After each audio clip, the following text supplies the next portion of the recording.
Yat'e, hello, and welcome to Daybreak Warriors Navajo Word of the Day. In a previous video, I taught you how to say, I love you. Ayóó'ánííníi'ní.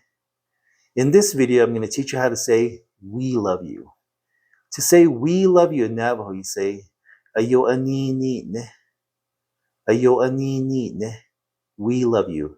And that is from two people. If you want to say it from three or more people, you say, Ayóó'ádanííníi'ní. Ayóó'ádanííníi'ní. We love you.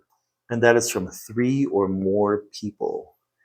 To use it in a sentence, you can say, Shema Ayóó'ádanííníi'ní amabehenikone nechwajonle. Shema Ayóó'ádanííníi'ní amabehenikone nechwajonle. Which means, we love you, Mom. Happy Mother's Day. Now, if you want to use that in a Mother's Day card this Mother's Day, feel free to use it. And that is today's Navajo Word of the Day. Ayóó'ánííníi'ní or Ayóó'ádanííníi'ní. We love you. Have a nice day. Nijunago ne ado ahya.